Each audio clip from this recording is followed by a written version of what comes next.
के प्यारे एमसीएल के रचनाकार, शिल्पकार और सलाहकार डॉक्टर श्याम शिवाजी खोला।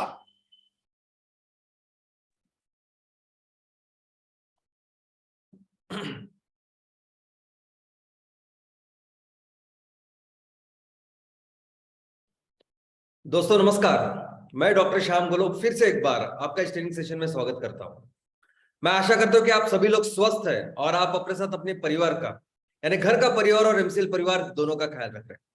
मैं ये भी उम्मीद करता हूं कि आप सभी लोग 1 घंटा बहुत अच्छी एक्सरसाइज कर रहे हो, अपने हार्ट, अपने लंग को मजबूत कर रहे हो और अपनी इम्यूनिटी को बढ़ा रहे हो। तो चलिए शुरुआत करते हैं आज के सेशन के साथ। सबसे पहले मैं आप सभी का पूरे हमारे एमसीएल परिवार की तरफ से बहुत बहुत अभिनंदन करना चाहता हूं। दोस्तों, अभी पिछले 6 सप्ताह से हमने एक नए पर्व की शुरुआत की है। पर्व है बिजनेस का, जिसमें हमने सोचा है कि हम प्रॉपर बिजनेस हमारे हर तहसील में एस्टैब्लिश करेंगे। हम प्रोडक्ट तैयार करेंगे, प्रोडक्ट बेचेंगे और मुनाफा कमाएंगे। सबसे पहले जो हमारे किसान हैं, उनसे लेके हमारे जो चैनल पार्टनर है, हमारे सभी टीम मेंबर और आप सबके लिए प्रॉफिट करेंगे। अब इसके लिए कौन सा प्रोजेक्ट करना है, कौन सा वो प्रोडक्ट है जिसको हम तैयार करेंगे, बेचेंगे, ये सभी हमने डिस्कस किया है। लेकिन पिछले सप्ताह मैंने ये डिस्कस किया कि अगर वो प्रोजेक्ट लगाना है, यानी एमकॉल का प्रोजेक्ट लगाना है, तो हम सभी ऑप्शंस ओपन रखेंगे। जो भी हमारे तहसील में जो भी इंफ्रास्ट्रक्चर आज की तारीख में अवेलेबल है, जो हमें जल्द से जल्द प्राप्त हो सकता है, जल्द से जल्द हम उस पर हमारा प्रोजेक्ट की शुरुआत कर सकते हैं, उसको हम अपनाएंगे।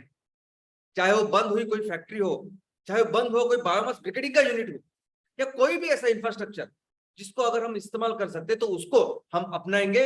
लेकिन हम अपना प्रोजेक्ट जल्द से जल्द शुरू करेंगे। और मुझे ये बताने के लिए बहुत बहुत खुशी महसूस हो रही है कि आप लोगों ने उसके बाद जो रिस्पॉन्स दिया है, जिस तरह से आप सभी ने अपने तहसील में जाके इन सभी चीजों का पता लगाया है, मुझे मेल्स किए हैं, तो ये समझ में आता है कि कितने इंथुजियास्टिकली, कितने एनर्जी के साथ आप ये करना चाहते हैं और ये आगे लेके जाओ। हम कहते हैं ना कि well beginning is half done. Yes, great. आप सभी ने बहुत ही अच्छा रिस्पॉन्स दिया है और मुझे ये बहुत बहुत बहुत खुशी हो रही है। दोस्तों, ये जो एमकॉल का प्रोजेक्ट है, ये प्रोजेक्ट के लिए हमने सभी ऑप्शंस ओपन रखे, क्योंकि ये दूसरा जो प्रोजेक्ट है हमारा एमसीएल बायोफ्यूल स्टेट का प्रोजेक्ट, सीएनजी का प्रोजेक्ट, इसके साथ अगर आप कंपेयर करोगे तो मोमेंट किसी प्रोजेक्ट में सीएनजी आता है, तो वो सीएनजी आप कैसे तैयार करेंगे, उससे भी ज्यादा तैयार करेंगे, ये तो कोई ज्यादा सवाल नहीं आता। उसको स्टोर कैसे करेंगे, उसको कंप्रेस कैसे करेंगे, उसको डिस्पेंस कैसे करेंगे, ऐसे कई सारे सवालों को लेके, कई सारी चीजों को लेके सख्त ऐसी गाइडलाइंस है, सख्त ऐसे परमिशन लेने पड़ते हैं, वो पेसो हो या टाउन प्लानिंग हो, क्योंकि जरूरी है। क्योंकि फोसाइल फ्यूल होते ही इतने हानिकारक है, होते ही इतने ज्वलनशील है, होते ही इतने डेंजरस है कि उनको जब भी उनके सामने कोई भी उसके साथ कोई भी प्रोजेक्ट करना होता है, तो फोसाइल फ्यूल के साथ हमेशा गवर्नमेंट इतनी सख्ती से पेश आती है। लेकिन ये बात हमारी एमकॉल के प्रोजेक्ट में नहीं है। अगर आप एमकॉल के प्रोजेक्ट की बात करें तो एमकॉल के प्रोजेक्ट की परिस्थिति एकदम उल्टी है। या हर गवर्नमेंट एमकॉल प्रोजेक्ट आप करे, इसलिए आपको पूरी तरह से सहकार्य कर रही है। चाहे वो पॉलिसी गाइडलाइन हो, चाहे वो टैक्सेशन हो, हर स्टेट गवर्नमेंट, केंद्र सरकार, अगर आप देखोगे तो हर गवर्नमेंट इसको सपोर्ट में है। तो हमने भी पूरी तरह से ये ठान लिया है कि जो भी ऑप्शंस, जो भी इंफ्रास्ट्रक्चर हमें तहसील में मिलता है, हम अपनी परिस्थिति में वहां से सोल्यूशन निकालेंगे और हम इस प्रोजेक्ट को पूरा करेंगे, टाइम पे पूरा करेंगे। अभी हमें से जितने भी मेल मुझे आया है, तो मैंने आपको कहा है कि हमें आप अभी इसके ऊपर एक तो लोकेशन फाइनल कीजिए और एक एक्शन प्लान बनाइए। तो एक्शन प्लान ने एक्चुअली क्या करना है एक्शन प्लान में, यही आज के सेशन का टॉपिक है, हमें जिसको हम डिस्कस करने वाले हैं दोस्तों। लेकिन उसके साथ मैं आपको पहले बताना चाहूंगा कि जिस एनर्जी के साथ, जिस इंथुजियाज्म के साथ आपने शुरुआत की है, बिल्कुल उस एनर्जी को, इंथुजियाज्म को कम नहीं करना है। जब तक हम अपने फैक्ट्री को पूरी तरह से तैयार करके, जब हमारा माल तैयार हो रहा है, हम माल बेच रहे हैं और प्रॉफिट आपके अकाउंट में, आपकी कंपनी के अकाउंट में आ रहा है, ये साइकिल तक आपको बिल्कुल अपनी एनर्जी कम नहीं करनी, जब तब तक रुकना नहीं है जब तक हम अपने लक्ष्य को प्राप्त नहीं कर पाते। क्योंकि हो सकता है कि आज आपने एक जगह पे एक गए होंगे, आपने लोकेशन देखा, आपको अच्छा लगा, लेकिन बाय द टाइम अगर आप बाद में जाओगे एग्रीमेंट करने करने तो कुछ टेक्निकल कुछ चीजें आ सकती है, कुछ फिजिबल चैलेंजेस आ सकते हैं। हो सकता है ऐसा, हो सकता है कि आज के तारीख में आपने जो सोचा है वो थोड़ी सी परिस्थिति अलग हो सकती है, कुछ अलग अलग चुनौतियां सामने आ सकती है, लेकिन ठीक है, जब भी बिजनेस करने जाते तो ऐसे तो ये तो पार्टी है ये करने का, लेकिन आपको किसी भी हालत में आपकी एनर्जी, आपका मोरल कम नहीं करना है। दूसरी जगह, तीसरी जगह, और मैंने जैसा आपने लास्ट टाइम भी कहा है कि हम सभी चीजों के लिए आज की तारीख में ओपन है उस प्रोजेक्ट को टाइम पे पूरा करने के लिए। दोस्तों इसके साथ लेकिन आज मैं आपके साथ आप सभी और हमारे पूरे एमसीएल फैमिली की तरफ से आज बहुत ही कुछ स्पेशल लोगों का यहाँ सबके सामने अभिनंदन करना चाहता हूँ, सत्कार करना चाहता हूँ। और उसमें सबसे पहले हमारे किरण कट्टीमनी साहब, तालुका बदामी, जिला बागलकोट, कर्नाटक से है ये। इन्होंने 100% एमवीपी किया है और 100% सैटरडे सेशंस कर रहा है। आपको पता है कि जब 100% एमवीपी के साथ 100% ये सैटरडे सेशन कर रहे हैं, क्या होगा कुछ हफ्तों बाद, कुछ महीने के बाद ये कंपनी और किरण कट्टीमनी साहब, इनका तालुका के ऊपर क्या होल्ड होगा ये शायद आप सोच ही नहीं सकते। और मैं सिर्फ आर्थिक होल्ड की बात नहीं कर रहा, सामाजिक स्तर पे भी इनका बहुत ही स्ट्रांग होल्ड होगा। आप सभी के तरफ से, हमारी पूरे फैमिली की तरफ से मैं फिर से एक बार इस किरण कट्टीमनी साहब का मैं बहुत बहुत दिल से बहुत ज्यादा अभिनंदन करता हूँ। और ऐसे दूसरे एक व्यक्ति है जिनका अभिनंदन पूरे फैमिली की तरफ से आज हमें करना है, और वो है हरिहर मयेकर साहब। हरिहर मयेकर साहब भी हमारे दोडामार्ग तालुका है, तो दोडामार्ग बायोफ्यूल्स ये जो कंपनी है, दोडामार्ग तालुका, जिला सावंतवाड़ी और महाराष्ट्र से, इन्होंने भी 100% एमवीपी करके 100% सैटरडे सेशन की है।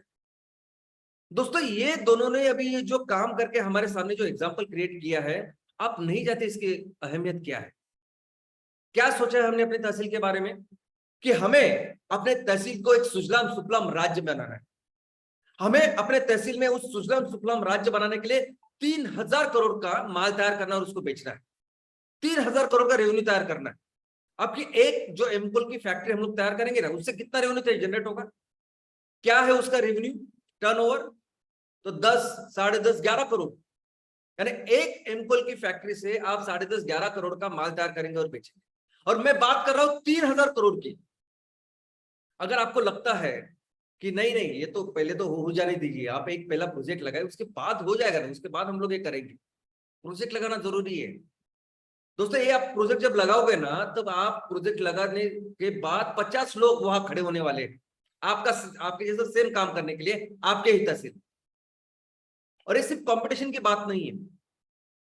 जब सैटरडे सेशन होता है, जब आप गांव के लिए एक अलग तरीके से आप खड़े होते हो हर हफ्ते, ये कंपटीशन की बात ही नहीं, हमेशा आप कंपटीशन के आगे रहेंगे, लेकिन 3000 करोड़ की इकोनॉमी बनाने के लिए जो फाउंडेशन करनी है वो है ये फाउंडेशन।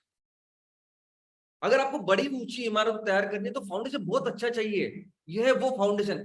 विदाउट फाउंडेशन अगर आप सोच रहे हैं कि नहीं हम लोग कर पाएंगे, तो नहीं, ये प्रकृति के नियमों के खिलाफ है। तो दोस्तों ये बहुत ही अच्छा एग्जांपल आज हमारे सामने है, और मैं चाहता हूं कि आप सभी लोग इन सबको फॉलो करें। फिर से एक बार हमारे सभी फैमिली की तरफ से मैं इनका बहुत बहुत अभिनंदन करता हूं। अगर आपको लगता है कि कैसे काम करता है सैटरडे सेशन, यानी सैटरडे सेशन से क्या अभी कैसे कंपटीशन दूर होगा, या सैटरडे सेशन से कैसे ये आने वाले 3000 करोड़ की इकोनॉमी का फाउंडेशन तैयार होगा। तो क्या होता है कभी कभी कि आप जब डॉक्टर के पास जाते हो और डॉक्टर को बोलते हैं कि मेरी जो राइट हैंड है, मेरा जो हाथ है, उसमें जो 4 उंगलियां है ना, 4 उंगलियों को बहुत दर्द होता है। या दर्द कब होता है, लेकिन उसमें मुंगी आती है। मैं कुछ भी पकड़ने जाऊं, मैं ग्लास उठाने जाऊं, पानी पीने जाऊं, तो मैं उठा नहीं पाता, ऐसे उसमें ताकत जरा कम हो गई है। सिर्फ एक 4 उंगली और कुछ नहीं। डॉक्टर क्या करता है कि आपके गर्दन का एक्सरे निकलता है। डॉक्टर क्या करता है कि बोलता है कि शायद गर्दन का हमें सीटी स्कैन करना पड़ेगा, और गर्दन में इंजेक्शन देता है। आपको लगेगा अरे उंगली में प्रॉब्लम है तो गर्दन में क्यों कर रही है। डॉक्टर को पता होता है कि जो प्रॉब्लम आपको हो रहा है उसकी एक्चुअली ओरिजिन कहाँ है। डॉक्टर को पता है कि ये जो प्रॉब्लम है उसको सही करना है तो क्या क्या काम करना होगा। उसी तरीके से आने वाले दिनों में ये जो काम करने हम लोग सब निकले हैं, उसके लिए अगर कोई भी प्रॉब्लम ना हो ना, तो हजारों प्रॉब्लम्स का, हजारों जो आने वाले चैलेंजेस है, उसका एक सॉल्यूशन है, वो है सैटरडे सेशंस। तो चलिए बात करते हैं कि एग्जीक्यूशन, जो एक्शन प्लान की मैं आज जो हम लोग डिस्कस करने वाले हैं, किस तरह से एक्शन प्लान आज की तारीख में होता है। और हो सकता है कि बहुत सारे काफी अपने फैमिली के लोग भी ये अपेक्षा करते हैं कि इस तरीके से एक्शन प्लान हमारा इस एमकोल प्रोजेक्ट का होना चाहिए।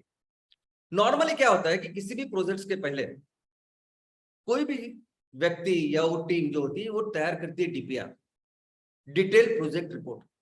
अब इस डीपीआर में, डिटेल प्रोजेक्ट रिपोर्ट में क्या होता है, तो आपके उस प्रोजेक्ट के संबंधी में सब कुछ, सभी इंफॉर्मेशन, यानी कौन सा सेक्टर है, कौन से प्रोडक्ट्स को हम लोग इस फैक्ट्री से तैयार करने वाले हैं, रॉ मटेरियल कहां से आएगा, मैन्युफैक्चरिंग की टेक्नोलॉजी क्या है, जो प्रोडक्ट हम लोग तैयार करेंगे उसके स्पेसिफिकेशंस क्या है, कहां हम लोग बेचेंगे। और मेनली ये प्रोजेक्ट तैयार करने के बाद 5 साल के बाद, 7 साल के, 10 साल के बाद हम लोग कहां हो सकते हैं। और सबसे इंपॉर्टेंट होता है कि आगे के 5 साल का 5 साल का वैल्यूएशन, प्रोजेक्शन, कि आपका रेवेन्यू कितना होगा, प्रॉफिट कितना होगा। तो पहले वो 5 साल का प्रोजेक्शन वो बहुत इंपॉर्टेंट होता है उसमें, कि कितना पैसा आएगा और कितना खर्च होगा। क्यों करते हैं डीपीआर? अगर आप देखोगे तो DPR maximum time, in fact almost all the time DPR किया जाता है उन लोगों के लिए जो प्रोजेक्ट में निवेश करना चाहते, बैंक, फाइनेंशियल इंस्टीट्यूशन, या कोई भी ऐसा व्यक्ति जिनको आपके प्रोजेक्ट में पैसे डालने हैं, उसके लिए डीपीआर तैयार होता है, जिसमें पूरी इंफॉर्मेशन दी जाती है। उसके अलावा और एक रिपोर्ट है जिसका नाम है टेक्नो इकोनॉमिक फिजिबिलिटी स्टडी या रिपोर्ट। अभी कौन करता है ये टेक्नो इकोनॉमिक फिजिबिलिटी का अभ्यास या स्टडी, कौन बनाता है रिपोर्ट? तो ये अक्सर कोई बड़ी कंपनियां, कॉर्पोरेट कंपनियां वो बनाती है। किसके लिए बनाती है? खुद के लिए बनाती है। अगर ऐसी कोई बड़ी कॉर्पोरेट हाउस है या बड़ी कंपनियां, उनको कुछ अलग करना है, कुछ नया करना है, कुछ नए जगह पे जाके कुछ प्रोजेक्ट करना है, तब ये स्टडी होती है। यानी ऐसा समझे कि अमेजॉन आज ऑनलाइन ट्रेडिंग में है, ई कॉमर्स में है। अमेजॉन ने अगर डिसाइड किया नहीं हमें मैन्युफैक्चरिंग में जाना है, अमेजॉन ने डिसाइड किया कि मुझे मोबाइल में काम शुरू करना है, खुद के मोबाइल के प्रोडक्ट वगैरह बनाना, तो अमेजॉन ये स्टडी करेगा कि ये इसमें टेक्निकल, इकोनॉमिक क्या फिजिबिलिटी है। तो अक्सर ये जो स्टडी है ना, ये ऑर्गेनाइजेशन के लिए, इंटरनल के लिए की जाती है कि क्या हम लोग उस बिजनेस में उतरे, हम उसमें काम करें। लेकिन जरूरी नहीं कि वो ही करें। एक्चुअली कोई भी एक सादा आदमी भी उसको दुकान खोलनी तो वो कर सकता है ऐसी स्टडी, कि मुझे करना चाहिए कि नहीं। पहले डीपीआर में क्या होता है कि वो पहले 5 साल का आगे का जो प्रोग्रेस है उसकी तरफ ज्यादा ध्यान दिया जाता है। यहाँ फिजिबिलिटी क्या है कि अगर हमें करना चाहिए कि नहीं, टेक्निकली, इकोनॉमिकली, खुद के लिए ये होता है। लेकिन दोस्तों इन दोनों चीजों में सबसे इंपॉर्टेंट होता है इकोनॉमिक्स। इकोनॉमिक्स प्रोजेक्ट्स का हृदय है। अगर हृदय अच्छा है तो बिजनेस चलेगा। यानी at the end of the day अगर मैं इसमें पैसा डालूं तो मुझे पैसा मिलेगा, ये सबसे इंपॉर्टेंट चीज है जो इसमें होती है। तो एक बार इकोनॉमिक्स फाइनल हुए, एक बार ये पता चला कि नहीं, इससे हम लोग अगर जाएंगे तो इससे अच्छा हमें मुनाफा मिल सकता है, अच्छा हम लोग काम कर सकते हैं, फिर होती है प्लानिंग, कि इस प्रोजेक्ट को फिर प्लान कैसे करें, इस बिजनेस को कैसे प्लान करें, कैसे इसको एक्चुअली एग्जीक्यूट करें, इसको कैसे रियलिटी बनाएं। तो ग्राउंड में फिर किस तरह से जाएंगे, कहा लैंड, सब पूरी चीजें, कैसे उसको प्रोजेक्ट को खड़ा करेंगे, ये सब चीजें इसमें होती है। और उसमें स्पेशलिस्ट लोग काम करते हैं, आते हैं और एक टाइम बाउंड एक एक्शन प्लान बनाते हैं। अलग अलग टीम, अलग अलग एक्सपर्टीज होती है और वो हर हफ्ते इसका रिव्यू लेते हैं। इनफैक्ट हर चीज के लिए उनके पास एक डैशबोर्ड होता है। डैशबोर्ड समझते हैं आप? जो हम लोग गाड़ी चलाते हैं तो सामने जो होता है वो डैशबोर्ड होता है, जिसमें हमें पता चलता है कि हमें हमारी स्पीड कितनी है, कितना फ्यूल बचा है, ये सब कुछ, कितना डिस्टेंस हम आए और कितना डिस्टेंस आगे जाना है। तो उसी की तरह से कोई भी प्रोजेक्ट का हर चीज का डैशबोर्ड होता है। तो उस तरह से इस डैशबोर्ड के साथ फिर वो अपने काम को अंजाम देते हैं, पूरा करते हैं। तो ये तो हुआ नॉर्मल किसी भी प्रोजेक्ट का एक्शन प्लान इस तरह से करते हैं। लेकिन जब एमकोल की बात है, एमसीएल में हम लोग ये जो प्रोजेक्ट करना चाहते हैं, तो आपको कुछ बहुत ही बेसिक प्रिंसिपल्स है, पहले वो समझने पड़ेंगे। तो लो समझते हैं। सबसे पहले मैं आपको बता दूं कि जो भी बिजनेसेस हम लोग कर रहे हैं एमसीएल परिवार में, एमसीएल फैमिली में, ये सभी जो बिजनेस है, ऐसा समझे कि पहली बार हम कर रहे हैं, एक नया सेक्टर हम लोग डेवलप कर रहे हैं। यानी ऐसी बात नहीं कि किसी ने बायोफ्यूल का नाम नहीं सुना है, किसी ने ऑर्गेनिक फार्मिंग लोग नहीं जानते, लोगों को ये भी पता नहीं कि इको फ्रेंडली प्रोडक्ट्स क्या होता है। लोग सभी जानते हैं, पूरी दुनिया जानती है हर चीज के बारे में।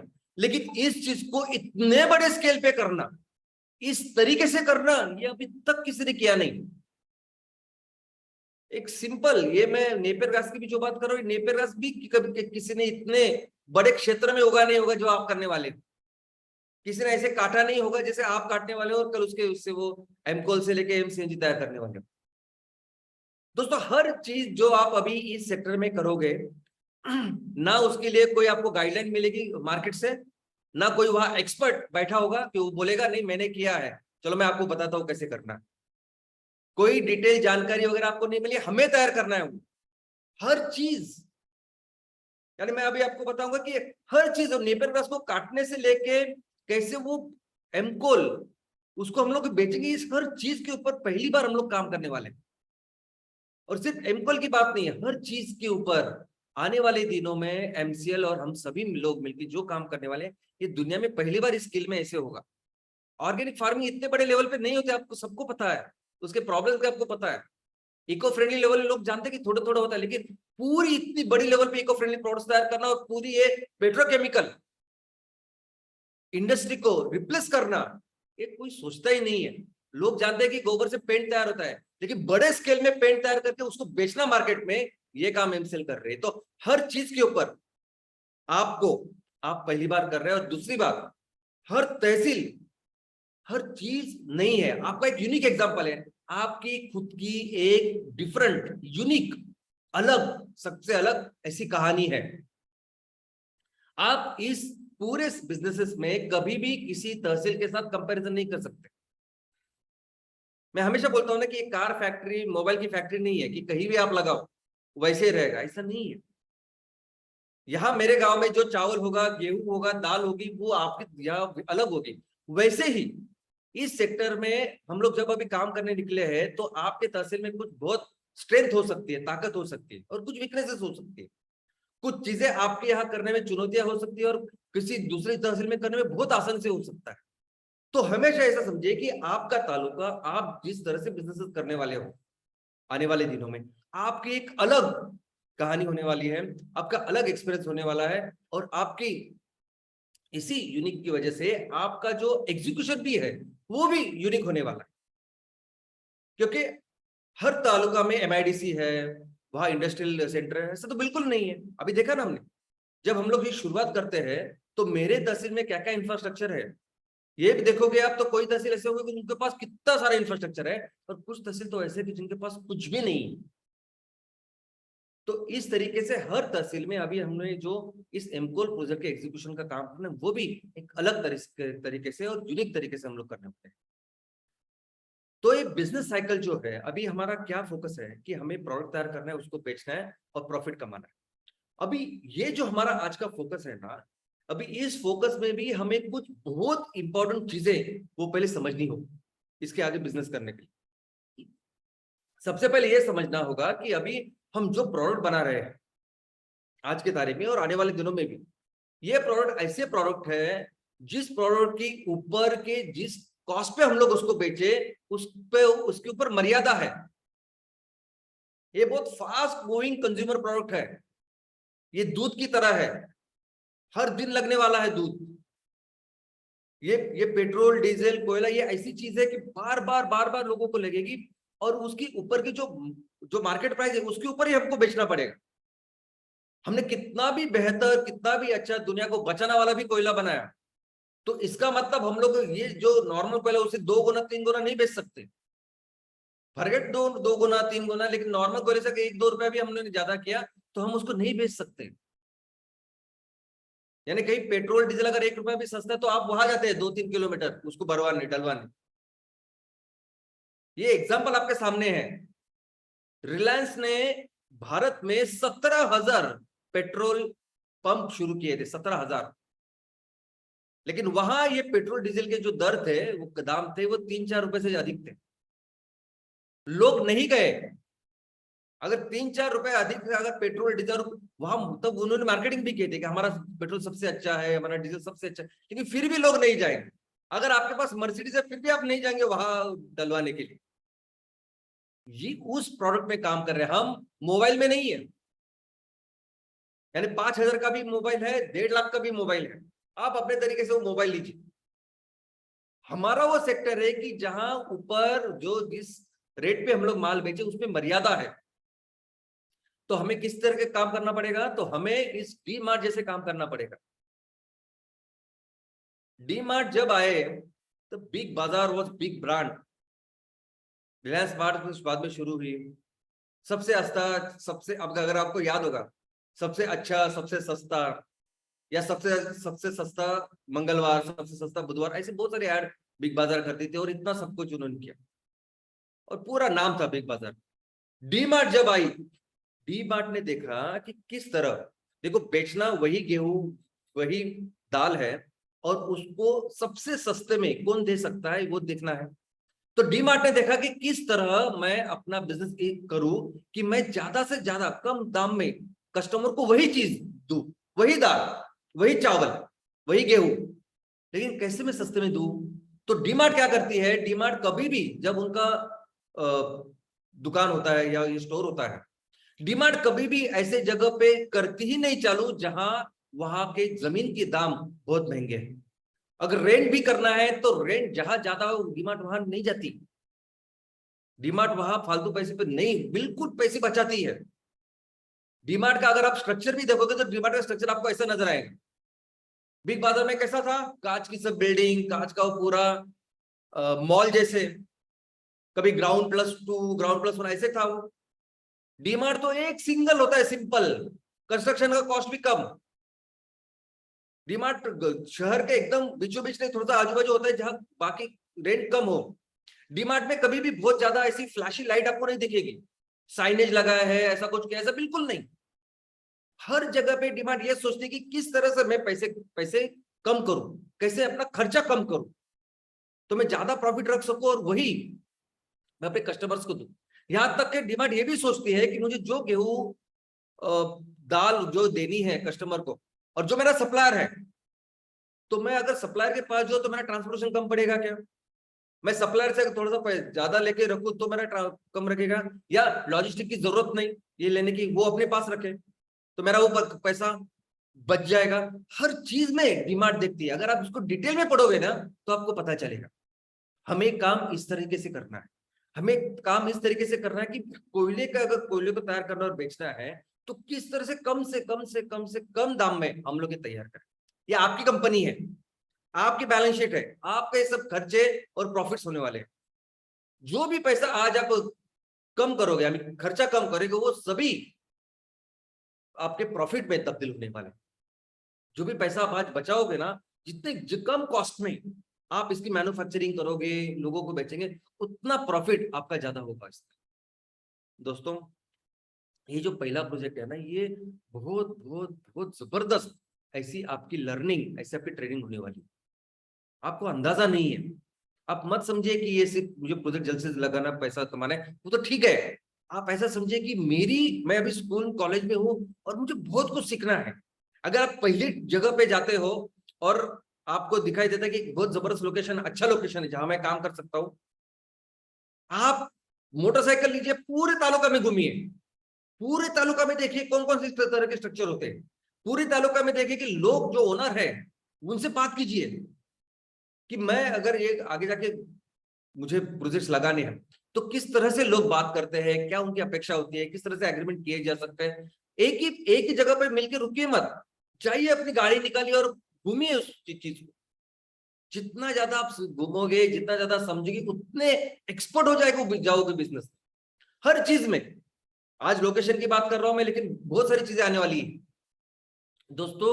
ये दुनिया का सबसे बड़ा बिजनेस स्कूल है।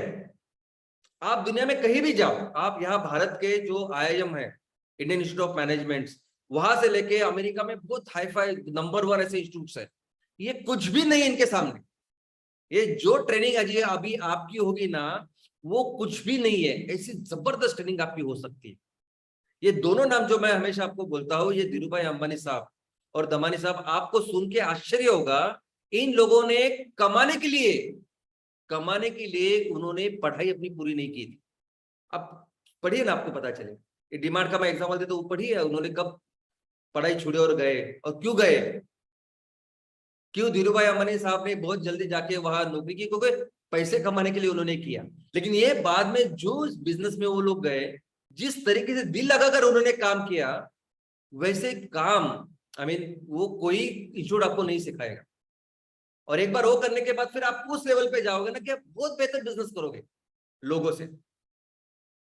और दूसरा एक बात है कि पहला प्रोजेक्ट जो है ना, वो पहला प्रोजेक्ट उसको हर तरीका समझना बहुत जरूरी है। अभी हमने देखा कि दमानी साहब 8,000 करोड़ रुपए उनके जेब में थे, फिर भी जाके वो उन्होंने 1.5 साल मैनेजर की तरह काम किया। फुल शटर खोलने से बंद करने तक उन्होंने काम किया, दिन भर 1.5 साल, तब उनको पता चला ना सब बातें।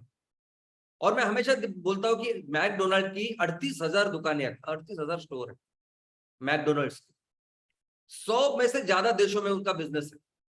लेकिन पहला उनका स्टोर था ना, उस पर पूरा काम किया उन लोगों ने। फिर से एक बार मैं कहूंगा कि आप जाओ और मूवी देखो, द फाउंडर करके एक मूवी है, जिसमें बताया कि कैसे पहले प्रोजेक्ट पे वो काम करते, तब जाके बनती है 38,000 स्टोर्स। तो अभी हमारा जो एमकोल का एक्शन प्लान है वो कैसे है, तो समझिए। सबसे पहले ये लोकेशन फाइनल करना है, लोकेशन की गाइडलाइंस। अभी जिन्होंने हमको पूछा है, जिन्होंने मेल किया, उन सबको अभी ये गाइडलाइंस हमने दी है कि इतनी जगह चाहिए, इतना शेड चाहिए, ये सब कुछ। लेकिन अगर आप कर रहे हैं तो आपको चाहिए हो गाइडलाइंस, तो आप सीनियर बीडीए से उनको पूछिए, एमसीएल ऑफिस से पूछिए। अगर आपको नहीं मिलता उसमें, तो फॉलोअप कीजिए, खुद से आदत डालिए फॉलोअप की। अगर कोई आपको टाइम पे कुछ नहीं देता है तो खुद से फोन कीजिए और खुद से उनके पीछे लग के और लीजिए, आदत डालिए इसकी। भारत में ऐसे वेंडर्स है, यानी आने वाले दिनों में क्या होगा मैं आपको बताता हूँ। क्या आने वाले दिनों में हो सकता है कि एक वेंडर है और जिसको आपने प्रॉपर वर्क ऑर्डर दी है, पूरे पैसे दिए हैं, जो कुछ है वो, और वो कहता है मैं 15 दिन में आपका काम करवा के दूंगा या 15 दिन में वो डिलीवरी दूंगा। अगर आप उसको फोन नहीं करेंगे ना, तो 1 महीना, 1.5 महीना, 2 महीना भी लगा सकता। बहुत कम ऐसे लोग होंगे जो 15 दिन में आपको डिलीवर करेंगे। लेकिन भारत में जैसी परिस्थिति है, वो आपको करना पड़ेगा। आपको हर 2-3 दिन के बाद उसको रिमाइंड करना पड़ेगा कि बाबा हुआ क्या, नहीं कब हुआ, कैसे क्या, उसको समझाना पड़ेगा कि तुझे आना है 15 दिन के बाद। लेकिन हो सकता है कि वो 15 दिन का काम कैसे 10 दिन में, 12 दिन में करूं, ये ट्रेनिंग है। लोकेशन में शेड कितना चाहिए, इलेक्ट्रिसिटी, वाटर, अभी तो जो दिया है उस तरीके से आप ढूंढो। लेकिन करने के बाद आपको पता चलेगा कि मैं इलेक्ट्रिसिटी क्यों ज्यादा बोल रहा हूं, क्या होता है टोरिफिकेशन, जिसकी वजह से हमें वो वर्ल्ड क्लास कोयला तैयार करना है। और इंपॉर्टेंट नेपियर घास की फार्मिंग, अभी सबसे इंपॉर्टेंट पॉइंट है। क्यों शुरुआत की हमने इस एमकोल की, जो बहुत जल्दी बहुत फास्ट कर सकते हैं, सिर्फ और सिर्फ किसानों के लिए, सिर्फ और सिर्फ इसके लिए कि जो हमने उनको प्रोमिसेस किए वो हम लोग रखें, जल्द से जल्द वो नेपियर घास तैयार करें और हम उनका माल लें, ताकि अच्छे इनकम में हमको दे पाए। तो इसका क्या रूल है, क्योंकि एक बार उन्होंने लगाया घास, ये नेपियर घास, तो हम 3 महीने बाद वो फसल तैयार होने वाली है पहली, और हमारी पूरी व्यवस्था, यानी हम तैयारी चाहिए उनकी फसल लेने की। तो रूल तो ये है कि जब आपकी प्लांट एंड मशीनरी आएगी साइट पे, इमीडिएटली आप चालू करो फार्मिंग प्रमोशन का। ये लोकेशन होने के बाद जब प्लांट एंड मशीनरी आएगी, आप चालू करो, ताकि जब तक उनकी पहली फसल आएगी हम पूरी तरह से तैयार रहेंगे उनका माल लेने के लिए। और कितना रॉ मटेरियल चाहिए, तो रॉ मटेरियल आपको ये भी समझना पड़ेगा कि 100 हेक्टेयर हर दिन का माल हमें चाहिए, तो कितनी जमीन लगेगी वो भी हमको देखना पड़ेगा। हमको ये भी देखना पड़ेगा कि कितने दूर से वो माल आएगा। अगर मैं फैक्ट्री यहां लगा रहा हूं, फाइनल कर रहा हूं, तो कितनी दूर से माल आएगा, क्योंकि बहुत दूर से अगर आए और बहुत ज्यादा खर्चा अगर उसके ट्रांसपोर्टेशन में ही हो गए तो किस तरह से हम लोग फिर पैसा कमाएंगे उसमें। बहुत ज्यादा खर्चा अगर उसमें ही, वो ट्रक जो कुछ रहेंगे उसमें आएगा, तो किस तरह से फिजिबिलिटी आएगी, क्योंकि ऊपर तो आपको जैसे मैंने कहा कोयला जो बेचना है उसके ऊपर की एक लिमिट है। तो इसीलिए 7-8 किलोमीटर का रेडियस का टारगेट रखिए। और अगर वहां आजू बाजू खेती नहीं हो रही है, जो कुछ है, फिर आपको प्रमोशन करना है, या जहां हमने अभी अच्छी तरह से प्रमोशन किया वहां हमें एक लोकेशन ढूंढना है। ऐसे सभी तरह के आपको ऑप्शंस देखने पड़ेंगे। हमारे यहाँ किसान कौन सी टाइम में ये खेती करते हैं और कौन सी टाइम में फिर उनकी पहली फसल होगी तब मुझे तैयार होना है। अभी मध्य प्रदेश से कुछ मेल मुझे आए, उन्होंने बोला है कि अक्टूबर में वहां के किसान खेती करना चालू करते। तो हमें ऐसा कुछ करना पड़ेगा कि ताकि अक्टूबर एंड तक हम लोग ये चालू करें, ऐसे सुझाव उन्होंने दिया है। और डेफिनेटली हम लोग कोशिश करेंगे कि किस तरह इस 1-1.5 महीने में ये सब काम करके उनको बोले कि आप अभी लगा। इसके अलावा कटिंग, ये जो घास है उसकी कटिंग कैसे करेंगे। यानी आपने अगर वो वीडियो देखा है ना कि ऐसा ट्रक जाता है बड़ा और अपने आप सब कट होता है और वो सब स्ट्रेडिंग पीछे आती है नेपियर ग्रास की। दोस्तों हो सकता है कि ये हमारे देश में, हमारे गांव में, हमारे तहसील में पॉसिबल ना हो, फिजिबल ना हो, तो किस तरह से मैं हम लोग काटेंगे। अभी ये कटर है उससे ये बेहतर होगा क्या, या मशीनरी जो ट्रक है वो अच्छी रहेगी, फिजिबिलिटी क्या होगी, कितना खर्चा होगा उसके साथ और इसके साथ, हर चीज के ऊपर डिटेल में काम करना पड़ेगा। क्योंकि यहाँ अगर 4-5-10 लोग लगेंगे, 7-8 लोग लगेंगे, वहां पूरी ये लगेगी, तो कितना खर्चा आता है, कितना मैं बचा सकता हूँ, क्या कर सकता हूँ, ये सोचना होगा। और बहुत इंपॉर्टेंट ये ड्राइंग, जो जो घास हम लोग तैयार कर रहे हैं, हम सबको पता है कुदरत ने, ईश्वर ने ये घास हमारे जो जानवर है उनके खाने के लिए तैयार की, नेपियर ग्रास। अब खाने के लिए तैयार की इसलिए कुदरत ने इसमें 60, 65, 70%, 75% तक उसमें पानी रखा है ताकि वो अच्छी तरह से खा पाए। लेकिन आज की तारीख में सभी जो बायोमास के प्लांट अगर आप जाके देखो, आई एम श्योर आपने देखा भी होगा, किस पे रहते हैं वो बायोमास प्लांट, तो सूखे हुए एग्रीकल्चर वेस्ट के ऊपर। यार पानी लगता ही नहीं इसको, अगर आपको वो काम करना है तो सूखा वो बायोमास लगता है। तो आपने देखा होगा कि मूंगफली का जो छिलका का वो जो पूरा वेस्ट है उसका वेस्ट है, या नारियल का वेस्ट है, राइस का वेस्ट है, तो सूखे वेस्ट में पूरा बिजनेस हो रहा है। और हमारे यहाँ तो नेपियर ग्रास में 60-65-70% पानी है, 75% पानी है, तो सुखाएंगे कैसा उसको। और अगर आप वो सोचेंगे इंटरनेशनल लेवल पे तो जर्मनी में बहुत बड़े बड़े मशीन दिखेंगे आप सुखाने के लिए, लेकिन वो अगर मशीन रखेंगे हम लोग और इतनी इलेक्ट्रिसिटी अगर कंज्यूम होगी तो कैसे वो फिजिबिलिटी आएगी उसमें। तो ये सब सोचना है हमें। एक्शन प्लान में ये होगा कि क्या हम अपने कुछ किसानों के यहाँ 2-3 दिन रख के सुखा के फिर लेके आएंगे, क्योंकि पैसा तो हमें देना है वो उस सॉलिड कंटेंट के ऊपर, उसकी चिंता मत कीजिए। काटने वक्त के वक्त जितना पैसा मिलेगा उतना ही हम लोग रखने वाले होंगे, उसमें कुछ कम नहीं होगा। अगर आपको याद होगा तो मैंने बहुत पहले में बोलता था 3,000 रुपए टन ऑन सॉलिड कंटेंट, और अभी जब 1 रुपए से हम लोग खरीद रहे हैं तो उसमें हम लोग कंसिडर करते हैं कि 70% पानी और 30% उसमें सॉलिड कंटेंट हो। इसके अलावा आपको अपनी जगह पे फैक्ट्री के ऊपर ऐसी जगह रखनी पड़ेगी जहां प्री प्रोसेसिंग करना है। ये प्री प्रोसेसिंग किसी एमवीपी के लोकेशन पर नहीं होगा तो हमारे फैक्ट्री में होगा, तो वो भी कैसे होगा वो भी आपको देखना है, उसकी अरेंजमेंट वो देखनी है। और आपको ये समझना है कि हम आपके फैक्ट्री में 100 टन हर दिन रॉ मटेरियल आने वाला है। 100 टन ये पूरा घास, ये नेपियर घास एक जगह पे आने वाला है, तो उसको कैसे हैंडल करेंगे अपने, कैसे वो सब रखेंगे, ये सब हमें देखना होगा। इसके अलावा जो फिनिश प्रोडक्ट भी है, हर दिन 30 टन कोयला तैयार करेंगे। और जरूरी नहीं कि हर दिन कोयला यानी आप ऐसे तैयार करो ऐसे निकल जाए, हो सकता है कि 2-3-4-5 दिन एक जगह पे रखना पड़ेगा वो, तब जाके एक ही इसमें वो चला जाएगा, ऐसा भी हो सकता है, कोई भी परिस्थिति हो सकती है। तो फिर ऐसा होने के बाद अगर 2 दिन 3 दिन अगर कोई कोयला हमें रखना है तो किस तरह से उसकी अरेंजमेंट करें, ये भी जरूरी है। दोस्तों ये भी समझना है कि इस कोयले को क्या हम लोग पैकेजिंग कर सकते हैं क्या। अभी तक जो भी कोयला आपने देखा होगा, हमने जो देखा है ट्रांसपोर्टेशन का माध्यम, कोयला इतनी बड़ी लेवल में पूरी दुनिया में लगता है, पैकेजिंग वगैरह उसमें ज्यादा कोई जाता नहीं। लोग तो पूरे बड़े बड़े जहाज भर के कोयला देते हैं। आप रेलवे गाड़ी देखो तो रेलवे के पूरे कोच भर के वो सब कोयला रहता है और उस तरह से उसका ट्रांसपोर्टेशन होता है। लेकिन हमारा जब कोयला जा रहा है वो स्पेशल कोयला है, आपको पता है, दुनिया बचाने वाला कोयला है, तो क्या उसकी पैकेजिंग कर सकते हैं, लेकिन उसकी कॉस्ट हमें देखनी पड़ेगी कि अगर उसकी कॉस्ट ज्यादा हो रही तो हम लोग ये नहीं कर सकते, फिजिबल ही नहीं होगा। लेकिन कौन सा ऐसा सिंपल फिजिबल कॉस्ट हो सकती है कि जिससे हमारी ब्रांडिंग अलग हो और पूरी दुनिया में एक बड़ी कंपनी करके हम लोग सामने आ सकते हैं। इसके अलावा आपके हर तहसील में आपकी कंपनी का नाम है, आपने कंपनी के लिए इतनी मेहनत की है, लोग जानते हैं, लोग राह देख रहे हैं कि अभी आप क्या करेंगे।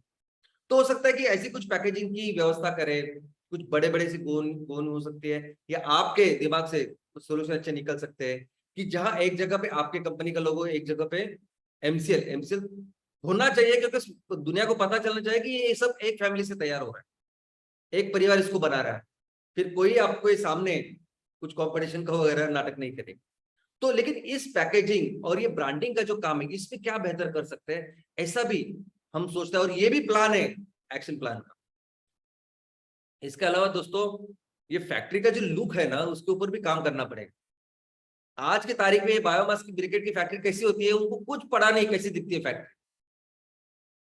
ये सभी फैक्ट्री यानी कचरे का मैनेजमेंट की फैक्ट्री है ना, वैसी ही होती है। और एक्चुअली वो कचरे को ही मैनेज कर रही है ना। क्या रॉ मटेरियल आता है वो वहां, अगर पूछोगे आप तो बोलेंगे एग्रीकल्चर वेस्ट, सिंपल। तो जैसे कोई भी वेस्ट मैनेजमेंट कंपनी होती है ना, सेम तरह की फैक्ट्री आज की तारीख में आपको दिखाई देगी। लेकिन वैसा हमें नहीं करना है। आपको एक प्रॉपरली जबरदस्त अच्छी दिखने वाली फैक्ट्री उसको तैयार करना है। तो आपको देखना पड़ेगा कि मैंने ये लोकेशन जो फाइनल किया है, तो कैसे ज्यादा से ज्यादा मैं वहां पौधे लगाऊं, कैसे खूबसूरत दिखने के लिए कौन सी बेल वगैरह होती है या पेड़ हो सकते हैं, या अच्छा जिससे देख सकता है, टॉयलेट्स कैसे मैं साफ रखूं। ये सिंपल सिंपल चीजें हैं। मेरा घर, मेरा ये मंदिर है, जो एमकोल की फैक्ट्री ने हमारे मंदिर है सब, तो कैसे मैं उसको स्वच्छ रखूं, अच्छा रखूं, कैसे बेहतर दिखेगा। और जितने ज्यादा, आप सबको पता है कि जितने ज्यादा पेड़, जितनी ज्यादा ग्रीनरी हो, उतना वो अच्छा दिखता है प्लांट। तो उस पर आपको काम करना होगा। उसको आपको काम करना होगा इसके ऊपर कि 100 टन माल जब लेके आएगी तो कौन सा ट्रक आएगा, ट्रैक्टर आएगा, बैलगाड़ी आएगी, कितनी आएगी, कहाँ से आएगी, और फिर जब आएगी तो कैसे घूमेगी, कैसे मैं उतारूंगा, इस सब चीजों का भी प्लान करना पड़ेगा। वे ब्रिज, सबको मैंने कहा कि एक वे ब्रिज हमको कंपलसरी है, वजन काटा होना चाहिए वहां, क्योंकि जब वो माल आएगा तो वहां एक रिसिप्ट बनेगी। वहां जो सिक्योरिटी केबिन होती है, वो सिक्योरिटी केबिन इसी के लिए है, ना सिर्फ सिक्योरिटी के लिए, लेकिन रिसिप्ट तैयार करने के लिए कि आज इतना माल इस गांव से इसका आया, इतना टन है, और ये उनकी रिसिप्ट है।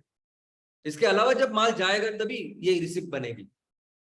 तो जब अब आपने काटा वहां फार्म में, खेतों में, वो एक बात है, और जब वो माल आया, ये दोनों रिसिप्ट हम लोग मैच करेंगे, और ये रिकॉर्ड कीपिंग के लिए बहुत जरूरी है, कंपलसरी है। और जब ये प्लांट चालू होगा तब आप हर एक चीज को समझेंगे, क्योंकि खुद हाथों से करो तो समझोगे। आपके होने के बाद, घास आने के बाद क्या होता है, पहली स्टेप, दूसरी स्टेप और तीसरी स्टेप, तो शुरू होने के बाद की बात है।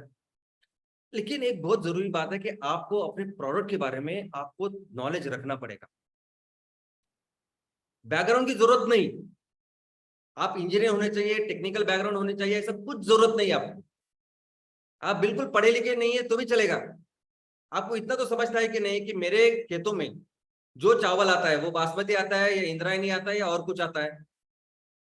वैसे ही मेरा जो कोयला है, मेरा कोयला ये जलने के बाद आपको इतनी ऊर्जा देगा, यानी कैलोरीफिक वैल्यू कितनी, वो तो समझ, वो तो आपको याद रखना पड़ेगा, वो तो समझना पड़ेगा।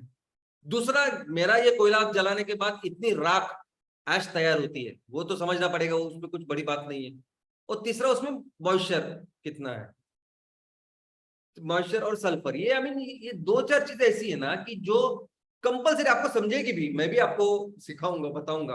प्रोडक्ट स्पेसिफिकेशन हम लोग बनाएंगे तो मैं आपके साथ शेयर करूंगा, प्रोडक्ट के ब्रोशर शेयर करूंगा। लेकिन ये जानकारी होनी जरूरी है। आप ऐसा मत सोचिए आप एकदम तीसरी चौथी पास भी है, कुछ स्कूल पढ़े भी नहीं है कभी आप जिंदगी में, तो भी चलेगा। लेकिन मैं अपने फैक्ट्री में क्या बनाता हूं ये रखना बहुत जरूरी है। और एक बहुत इंपॉर्टेंट चीज है, जब भी कोई प्रोडक्ट आप तैयार करोगे ना तो उसको सेल करने की, बेचने की कोशिश करो। आपको लगेगा कि एमकोल तो इतने बड़े स्केल में हमें तैयार करो, इतने बड़े स्केल में हमें बेचना है। हाँ बराबर है, आपकी मेरी हम सबकी जिम्मेदारी, हम मिलके उसको करेंगे। लेकिन करिए, ये बिजनेसमैन बनने का सबसे सबसे सबसे इंपॉर्टेंट चीज है ये। आपको टेक्निकल कुछ नहीं समझा तो भी चलेगा, लेकिन बेचना आना चाहिए। आज जिस एमकोल की आप बात कर रहे हैं ना, आपके आजू बाजू जितने भी लोग, जितने भी कॉन्टेक्ट में हैं, जो एनटीपीसी में काम करते हैं, कोई इंजीनियर है, कोई कोयले की फैक्ट्री में, कुछ भी जो आपके तहसील से हो, बाहर से हो, कुछ भी हो, ऐसे लोगों से जाके मिलिए, बताइए उनको अपने कोयले के बारे में। बताओ कि ऐसे हम लोग आपको सप्लाई कर सकते हैं, और आपका पूरा ग्लोबल वार्मिंग से लेकर जो कुछ चीजें वो बताइए। सेल करने की कोशिश कीजिए, बहुत जरूरी है। क्योंकि सिर्फ कोयले की बात नहीं है, आने वाले दिनों में तहसील में कितनी सारी चीजें बेचनी है हमको।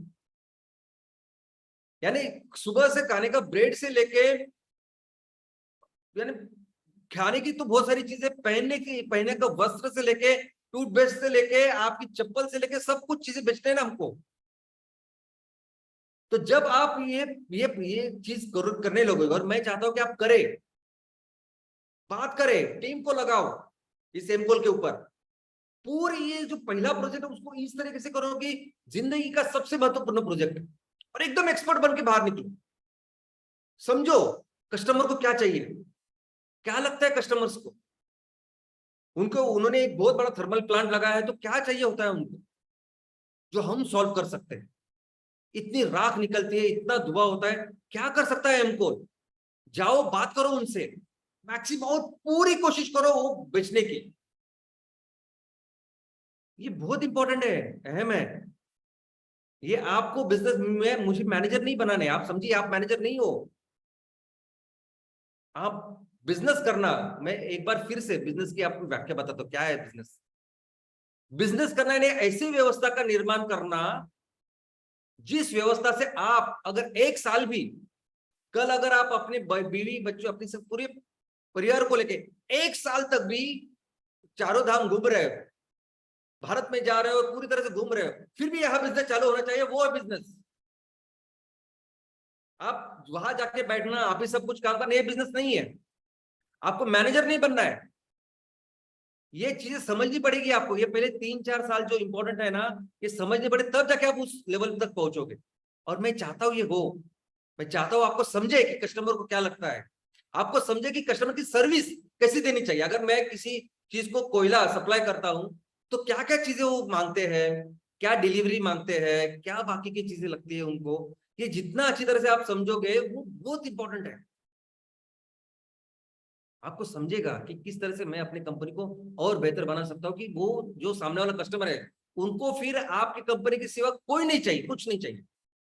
और आज तो सिर्फ आप कोयले से शुरुआत कर रहे हैं ना, कल आपको पता नहीं आप क्या क्या बेचने वाले हो, है कि नहीं।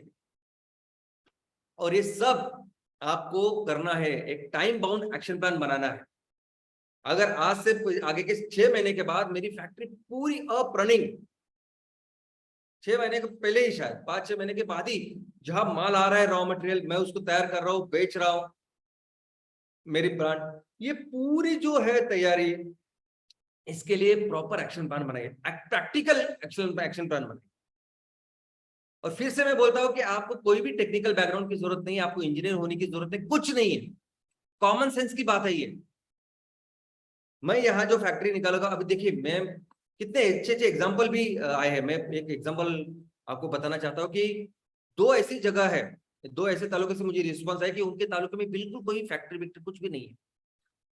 तो एक हमारे एंटरप्रेन्योर ने फिर देखा कि एक कोई बंद पड़ा हुआ वो कॉलेज है, वो शुरू हुआ कि नहीं बंद पड़ा मुझे पता नहीं, लेकिन पुरानी ऐसी बिल्डिंग है। तो उन्होंने मुझे पूछा कि ये कर सकते हैं क्या इसमें, मतलब क्यों नहीं, वो भी हम लोग देखेंगे, उससे कुछ नहीं। दूसरी जगह पे ऐसी व्यवस्था है कि जहां मंगल कार्यालय है, यानी फैक्ट्री तो मंगल कार्यालय के ले सकते क्या। दोस्तों ले सकते हैं ना, ये आउट ऑफ द बॉक्स, यही तो सोचना है, यही तो एक्शन प्लान है। कि मुझे अगर 100 टन माल हर दिन तैयार करना है और उसको लेके उसको प्रोसेस करके कोयला बनाना है, तो कौन सी छोटी चीजें में, कौन सा गांव है आजू बाजू, कहाँ फैक्ट्री होगी, कहाँ सब कुछ होगा, ये इसके ऊपर आप खुद और आपकी टीम मिलकर काम करें। अपने घर में कोई इवेंट होता है, किसी की शादी होती है, तो थोड़ी बाहर से कोई एक्सपर्ट आता है और आपको वो काम करा, हमें ही करना पड़ता है ना। पुराना घर हो गया, उसको कलर पेंट करना है, थोड़ा बहुत इधर उधर करना है, तो हम लोग को करना पड़ता है। ओके। और कई सारे चैलेंजेस आपको नजर आएंगे, कई सारी चीजें, कई सारी परेशानी नजर आएगी, परेशानी नहीं, चुनौतियां नजर आएंगी, जिसके सोल्यूशन आपको ढूंढने हैं। और ये जबरदस्त ट्रेनिंग कर देंगे आपको। ये सभी चुनौतियां आपको सिर्फ और सिर्फ बेहतर बनाने के लिए है, ये आप समझिए पहली बात। जब आप इसके ऊपर काम करोगे ना, तो आपको बहुत बेहतर बेहतर बेहतर बेहतर पता चलेगा। अभी लैंड के एग्रीमेंट के में मैंने ऐसा सजेस्ट किया है कि आप लैंड के एग्रीमेंट के साथ उनके साथ ऐसी बात कीजिए कि जब तक मुझे, यानी 1 साल पहले वो कम से कम मिनिमम आपसे वो किराया ले, एकदम मिनिमम। और जब फैक्ट्री चालू हो तो बढ़ाए वो। अभी बैंक से जब पैसे लेते हैं हम लोग, तो बैंक पहले 1, 1.5, 2 साल मॉरेटोरियम देती है कि नहीं? जब तक आपकी फैक्ट्री या बिजनेस चालू नहीं होता, तो बैंक बोलते हैं हमें कुछ ईएमआई मत दीजिए। लेकिन ऐसा मत, इसका मतलब ये नहीं कि 1 साल 1.5 साल का वो ब्याज नहीं लेती, इंटरेस्ट नहीं लेती है आगे की ईएमआई। ऐसा कुछ कर सकते हैं। हर चीज में आप बेहतर बनिए। आप थोड़ा सा देखिए कि कैसे मैं 2 पैसे बचा सकता हूँ, इस चीज को बेहतर बना सकता हूँ। और इसमें बहुत इंपॉर्टेंट आपकी पढ़ाई होगी। आप बहुत एक्सपर्ट हो गए, क्योंकि एक बात समझिए, हमारी हर चीज मॉड्यूलर है। हमने देखा ना कि एमसीएनजी प्रोजेक्ट में एक मॉडल बनाया मैं 10 टन। अगर नॉर्थ ईस्ट में एक ही जगह पे 10 से 10 अगर मॉडल नहीं रहते, तो एक मॉडल रखेंगे हम लोग, 10 टन का माल लेंगे, और जैसे जैसे जगह है वैसे हम लोग करेंगे। वैसे एमकोल का होने वाला है। एमकोल का प्रोजेक्ट है ना, ये आपके यहाँ 30, 40, 50, 60 जगह पे करना है अभी आने वाले दिनों में। और सोचिए, एक ही प्रोजेक्ट में अगर आप इतने एक्सपर्ट हो गए, तो कल जाके तो ऐसे ही आराम से करोगे प्रोजेक्ट।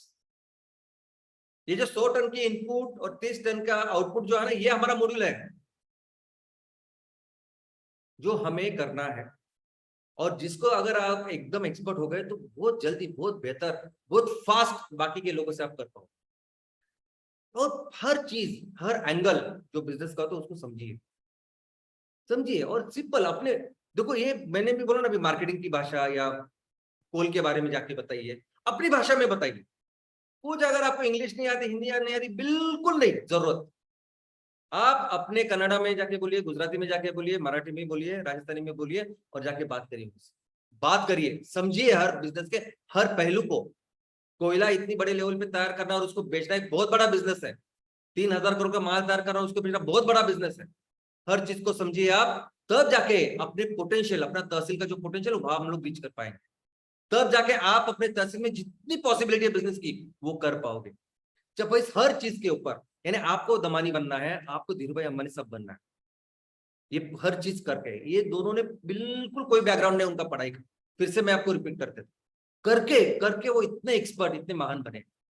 तो वैसे ही आप करिए, ऐसे एक्शन प्लान बनाइए। और सबसे इंपॉर्टेंट चीज मैं आज यहाँ अनाउंस करना चाहता हूँ। देखो, एम कोल की शुरुआत मैंने अभी तक हमेशा कहा कि किसानों के लिए की। और आज हमारे पहले फेज में हम लोग कितने प्रोजेक्ट करेंगे? तो हम पहले फेज में 250 प्रोजेक्ट करने वाले हैं एम कोल के, नंबर 1। नंबर 2 कौन से प्रोजेक्ट करेंगे? तो सबसे इंपॉर्टेंट प्राथमिकता उन लोगों की है जिन्होंने ऑलरेडी वो 10,000 15,000 मेंबर किए। आज दोस्तों, आप लोग जो है, जिन्होंने एमसीएल की तरफ से लोगों को कहा है, वादा किया है कि हम लोग आपका माल लेंगे, आप नेपियर घास करो, इन सब जो किसानों को आपने जो कहा है, आपके यहाँ बहुत इंपॉर्टेंट हमारी प्राथमिकता, मेरी पर्सनल प्राथमिकता। मेरी आप सबसे विनती है कि इमीडिएटली ये सैटरडे सेशन चालू करिए। आप इमीडिएटली करिए। हम लोग यहाँ बिल्कुल कुछ, आई मीन, ना डिले करने के लिए बैठे हैं, ना कुछ भी अलग मत सोचिए। हम आपको बहुत बेहतर करने के लिए बैठे। और ये पहले पहले जो हमारे एमसीएनजी के पहले 225 लोग थे, वो कंपलसरी प्राथमिकता है कि जल्द से जल्द हम लोग यहाँ प्रोजेक्ट चालू करें। तो इसके ऊपर आप काम चालू करिए। उसके ऊपर सैटरडे सेशन की बात कीजिए, जितने भी लोग आपके एमपी पे बात कीजिए, फिर मैं, और धीरे धीरे फिर ये सब कुछ होगा जैसे करना है। और मिलके हम अपने राज्य में उस इकोनॉमी को निर्माण करते हैं। और इसका बहुत इंपॉर्टेंट फाउंडेशन है ये पहला प्रोजेक्ट। तो चलिए और एक बहुत जबरदस्त ऐसा वर्केबल एक्शन प्लान बनाइए। All the very best, thank you. जी हाँ, आर्थिक क्रांति के लिए जो एक तरीका